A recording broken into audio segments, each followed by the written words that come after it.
গ্রামের মধ্যে এক পুরনো পরিত্যক্ত বাড়ি ছিল।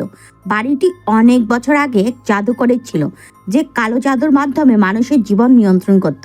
স্থানীয়দের মতে এই বাড়ির প্রতিটি দেওয়াল এমন কিছু শক্তি ছিল যা জীবিতদের কাছে প্রেতাত্মা হয়ে ফিরত। কেউ ওই বাড়ির কাছে যাওয়ার সাহস পেত না। কিন্তু একদিন এক তরুণী নামে সাইমা, যিনি জীবনে অনেক কষ্ট পেয়েছিলেন, সিদ্ধান্ত নিলেন যে সে ওই বাড়ির রহস্য উদ্ঘাটন করবে। সাইমা রাতের আধারে বাড়ির দিকে হাঁটতে শুরু করলো। বাড়ির মধ্যে ঢুকতেই তার চোখে পড়লো এক অদ্ভুত চিত্র। মেঝেতে ছড়িয়ে ছিটিয়ে থাকা কিছু কালো মোমবাতি, দেওয়ালে এক অদ্ভুত চিহ্ন আঁকা ছিল, আর ঘরের মধ্যে এক ধরনের ঠান্ডা বাতাস প্রবাহিত হচ্ছিল, যা শরীরের মধ্যে ঠান্ডার অনুভূতি জাগিয়ে তুলেছিল। সে মোমবাতিগুলো নেভাতে চেষ্টা করতে হঠাৎ ঘরের ভেতর থেকে এক ভয়ঙ্কর আওয়াজ শোনা গেল। সাইমা মনে মনে ভাবলো, এটা কি কোনো পুরানো বাড়ির স্বাভাবিক শব্দ নাকি কিছু অন্যরকম। এমন সময় একটা ভয়ঙ্কর শীতল হাত তার কাঁধে স্পর্শ করলো। সাইমা পেছনে ঘুরে দেখলো, কিন্তু কিছুই ছিল না। তবু হাতের স্পর্শ অনুভব করছিল সে। তার চোখ সোজা পড়ে গেল দেওয়ালে আঁকা এক বিশাল কালো সিলুয়েটের দিকে। সেই চিত্র সাইমাকে যেন নিজের দিকে টেনে নিচ্ছিল। তার মনে হচ্ছিল এই বাড়ির প্রতিটি ইট, প্রতিটি দেওয়াল তার দিকে এগিয়ে আসছে। সাইমা ভয় পেয়ে ছুটে বের হতে চাইলো, কিন্তু ঘরের দরজা বন্ধ হয়ে গেল। এবং তারপরেই ঘটে গেল আরো এক ভয়ানক ঘটনা। ঘরের কোণে এক অদ্ভুত মুখহীন ছায়া উকি দিল। ছায়াটি এক পায়ের উপর দাঁড়িয়েছিল, আর তার চোখ ছিল পুরোপুরি কালো। তার চারপাশে যেন এক কালো মেঘের জগৎ তৈরি হচ্ছিল। সেই ছায়া সাইমার দিকে এগিয়ে আসতে শুরু করলো। সাইমা খুব ভয় পেয়ে চেষ্টা করলো দরজা খোলার, কিন্তু দরজা আর খুলেনি। ছায়াটি তার সামনে চলে আসার পর সাইমার খুব দ্রুত একদিক দিয়ে পালানোর চেষ্টা করলো, কিন্তু হঠাৎ সে থেমে গেল। তার পা যেন মাটিতে আটকে গিয়েছিল। তার শরীর অদৃশ্য এক শক্তির সাথে জড়িত ছিল। এমন সময় ছায়া তার দিকে এগিয়ে এসে মর্মান্তিক ভাবে বলল, তুমি আমার হাতে এখন বন্দি। সাইমা হাল ছেড়ে দেওয়ার মতো একটা চিন্তা করলো, কিন্তু হঠাৎ তার চোখে পড়লো মেঝের মধ্যে একটি ছোট্ট সিলুয়েট, একটি কালো বই, যা সাইমার দিকে এগিয়ে আসছিল। বইয়ের মাঝে কিছু লেখা ছিল, যার পাঠ শোনার সঙ্গে সঙ্গে সাইমার শরীরে এক অদ্ভুত শক্তির প্রবাহিত হতে শুরু করলো। সে জানতো না কি ঘটছে, তবে তার শরীরে যেন এক নতুন শক্তি কাজ করতে শুরু করেছিল। এভাবেই সাইমা কালো জাদুর এক অন্ধকারে তলিয়ে গেল। আর সে জানতো না এই ঘটনা শুধু তার জন্য নয়, আরো অনেকের জন্য এক ভয়ঙ্কর ভবিষ্যতের অপেক্ষা করছে। সাইমা সিঁড়ি দিয়ে নামতে অনুভব করলো প্রতিটি ধাপ যেন তাকে গিলে খেতে চাইছে। দেওয়ালের ফাঁকফোকর থেকে অদ্ভুত ফিসফিসানি ভেসে আসছিল, যা কানের কাছে এসে বলছিল, তুমি আর ফিরতে পারবে না, তুমি আর ফিরতে পারবে না। নিচে পৌঁছে সাইমা দেখতে পেল অন্ধকারে জ্বলজ্বল করছে লাল রঙের অদ্ভুত প্রতীক, যা মেঝেতে আঁকা ছিল। সেখান থেকে উঠে আসছিল হাড় গলে যাওয়ার মতো এক ঝাঁঝালো গন্ধ।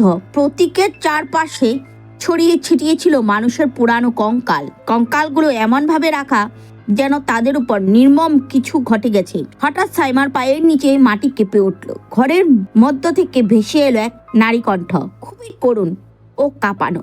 বাঁচাও, আমাকে বাঁচাও, ওরা আমাকে খেয়ে ফেলছে। সাইমা কণ্ঠটির উৎস খুঁজতে থাকলো, কিন্তু অন্ধকারে কিছু স্পষ্ট দেখা যাচ্ছিল না। তখনই তার সামনে কিছু একটা পড়লো, একটা ভাঙা আয়না। আয়নার মধ্যে সাইমা দেখতে পেল একটি মুখ। সেই মুখটি কোনো সাধারণ মানুষের নয়।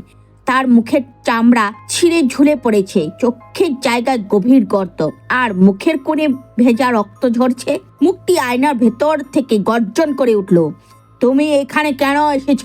তুমি কি জানো তুমি আমার জায়গায় মারা যাবে? সাইমা ভয়ে পেছনে ছুটতে চাইল, কিন্তু পা আটকে গেল মেঝের প্রতীকের ভেতরে। প্রতীকটি জ্বলতে শুরু করলো, আর সেখান থেকে উঠতে লাগলো কালো ধোঁয়া। ধোঁয়ার ভেতর থেকে বেরিয়ে এলো এক লম্বা ছায়া মূর্তি। সেই মূর্তিটির হাতে ছিল একটি ধারালো অস্ত্র। মূর্তিটি ঠান্ডা গলায় বলল, এই বাড়ি থেকে কেউ বের হতে পারে না। তুমি এসেছো, এখন তুমি এখানে থেকে যাবে। মূর্তিটি ধীরে ধীরে সাইমার দিকে এগিয়ে এলো। তার উপস্থিতিতে পুরো ঘর কাঁপতে লাগলো। মেঝেতে থাকা কঙ্কালগুলো যেন জীবন্ত হয়ে উঠলো। তারা একসঙ্গে চিৎকার করতে শুরু করলো, আমাদের মতো তুমিও এখন এখানে বন্দি হবে। সাইমা চিৎকার করে উঠলো, না, আমি তোমাদের মতো হতে চাই না। হঠাৎ বইটি আবার জ্বলতে শুরু করলো। বই থেকে বেরিয়ে এলো অজানা একটি প্রতীক, যার চারপাশ আলো ছড়িয়ে দিল। আলো সেই মূর্তিটি কিছুক্ষণের জন্য পিছু হটল, কিন্তু সেটি আবার বলল, তোমার সময় শেষ হচ্ছে। এইবার ভুল করলেই তুমি চিরকালের জন্য আমার বন্দী হবে। সাইমা সাহস করে এর নতুন একটি পৃষ্ঠা খুলল। সেখানে লেখা ছিল একটি মন্ত্র। সেই মন্ত্র উচ্চারণ করার সঙ্গে সঙ্গে পুরো ঘর ঝড়ের মতো কাঁপতে শুরু করলো। মেঝের প্রতীকটি ভেঙে গেল, আর সেই ছায়ামূর্তি গর্জন করে বলল, না, এটা সম্ভব নয়। ঘরের সমস্ত আলো নিভে গেল।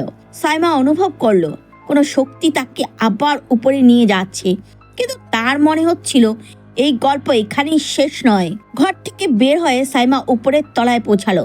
বুক ভরা আতঙ্ক নিয়ে সে নিজেকে সামলানোর চেষ্টা করলো, কিন্তু কিচ্ছুতেই পারল না। অন্ধকার তার চারপাশে শীতল বাতাস ঘুরছিল, যেন তার প্রতি নিঃশ্বাস কেড়ে নিতে চায়। সাইমা বুঝতে পারছিল সে হয়তো জীবিত অবস্থায় এখান থেকে আর ফিরতে পারবে না। ঘরের একটি কোণ থেকে হঠাৎ একটি কর্কশ হাসি শোনা গেল। হাসিটি ছিল এতই ভয়ঙ্কর যেন সেটি মানুষের কণ্ঠ নয়, বরং কোনো অশুভ আত্মার। হাসির সঙ্গে সঙ্গে সাইমার সামনে একটি ছায়া জমাট বাঁধল। ছায়াটি ধীরে ধীরে এক নারী মূর্তির রূপ নিল। সেই নারী তার দিকে তাকিয়ে বলল, তুমি মন্ত্র উচ্চারণ করে ভুল করেছ। তুমি জানো না তুমি কাকে জাগিয়ে তুলেছ? নারীটি দেখতে ছিল বিভৎস। তার সারা শরীর পুরা চামড়ায় ঢাকা, চোখের জায়গা গভীর কালো গর্ত, আর তার মুখ দিয়ে ধোঁয়া বের হচ্ছিল। সাইমন পেছনে সরে যেতে চেষ্টা করলো, কিন্তু পায়ের নিচে মাটি যেন তাকে আটকে রেখেছিল। নারীটি ধীরে ধীরে সাইমার দিকে এগিয়ে এসে বলল, তুমি শুধু আমার নয়, এই অভিশপ্ত বাড়ির সমস্ত আত্মাকে জাগিয়ে তুলেছ। এখন কেউ তোমাকে রক্ষা করতে পারবে না। নারীটি তার হাত উঁচু করতেই ঘরের চারপাশের দেওয়াল থেকে অসংখ্য ছায়া বেরিয়ে এলো। প্রতিটি ছায়ার চোখ থেকে আগুন জ্বলছিল। তারা একসঙ্গে চিৎকার করে উঠল, তুমি আমাদের মুক্তি দিয়েছ, এখন তোমার জীবন আমাদের। সাইমা আতঙ্কে বইটি শক্ত করে ধরে রাখলো। হঠাৎ বইটির পাতা আবার ঝরছে উঠলো। পাতার মাঝখানে একটি নতুন প্রতীক ফুটে উঠলো, যার নিচে লেখা ছিল, অন্তিম মুক্তি পেতে হলে আত্মার রক্ত চাই। সাইমা বুঝতে পারলো কিছু একটা তাতে করতে হবে, কিন্তু কিভাবে? তার হাত কাঁপছিল, বুকের ভেতর হৃদস্পন্দন যেন থেমে যেতে চাইছিল। হঠাৎ করেই ঘরের মধ্যে মেঝে ফেটে গেল, আর সেখান থেকে বেরিয়ে এলো একটি অতিকায় কালো ছায়ামূর্তি। মূর্তিটির হাতে বিশাল একটি কৃপাণ ছিল, যা তার দিকে নির্দেশ করে বলল, তোমার আত্মা এই অভিশপ্ত জগতের জন্য উৎসর্গ করো। সাইমা পেছনে সরতে গিয়ে হোঁচট খেয়ে পড়ে গেল। মেঝের প্রতীকের উপর সে যেই না পড়লো, প্রতীকটি আগুনের মতো জ্বলে উঠল। প্রতীকের ভেতর থেকে বেরিয়ে এলো আরো ভয়ঙ্কর মুখ। একটি মেয়ে, যার চোখ নেই, চামড়া গলে পড়ছে। মেয়েটি করুণ স্বরে বলল, আমাকে মুক্ত করো, আমাকে মুক্ত করো, কিন্তু তোমাকে মরতে হবে। ঘরের ভেতরে ঝড় উঠল। দেওয়ালের প্রতিটি কঙ্কাল জীবন্ত হয়ে উঠল। তারা একসঙ্গে সাইমার দিকে এগিয়ে এলো। এক কর্কশ কণ্ঠ বলল, তুমি যদি ভুল মন্ত্র উচ্চারণ করো, তবে শুধু তুমি নয়, তোমার সমস্ত প্রিয়জনও এই অভিশাপে বন্দী হবে। সাইমা কাঁপা কাঁপা হাতে বইয়ের শেষ পৃষ্ঠা খুলল। সেখানে লেখা ছিল একটি রক্তলাল মন্ত্র। মন্ত্রটি পাঠ করার সঙ্গে সঙ্গে চারপাশের সমস্ত আত্মা চিৎকার করে উঠল। কালো ছায়ামূর্তি গর্জন করে বলল, তুমি যদি এটি পড়ো, তবে আমার অভিশাপ তোমার রক্তে মিশে যাবে। সাইমা ভয় উপেক্ষা করে মন্ত্রটি পাঠ শুরু করলো। সঙ্গে সঙ্গে পুরো বাড়ি কেঁপে উঠলো। মেঝে ভেঙে যেতে শুরু করলো। দেওয়ালের প্রতীকগুলো গলতে লাগলো। ছায়াগুলো একে একে অদৃশ্য হয়ে যেতে থাকলো। শেষ মুহূর্তে সেই কালো ছায়ামূর্তি তার কৃপাণ নিয়ে সাইমার দিকে ছুটে এলো। ঠিক তখনই মন্ত্রের শেষ শব্দ উচ্চারণ করতেই সাইমার চারপাশে এক শক্তির আলো বলয় তৈরি হলো। আলোর তেজে সেই মূর্তিটি চিৎকার করে গলে যেতে শুরু করলো। তার সঙ্গে সাইমা শুনতে পেল প্রতিটি আত্মার মুক্তির করুণ আর্তনাদ। আলো ধীরে ধীরে নিভে গেল। সাইমা নিজেকে আবার সেই প্রথম তলার ঘরে দেখতে পেল, কিন্তু এবার ঘরটি ছিল সম্পূর্ণ খালি। কোনো অশুভ প্রতীক নেই, কোনো কঙ্কাল নেই, শুধু বইটি ছিল তার হাতে। সাইমা বুঝতে পারলো কালো জাদুর অন্ধকার শেষ হয়েছে, কিন্তু তার হৃদয়ে রয়ে গেল এক অজানা আতঙ্ক। কারণ বইটির শেষ পাতায় লেখা ছিল, তুমি যতই চেষ্টা করো, অভিশাপ কখনো শেষ হয় না।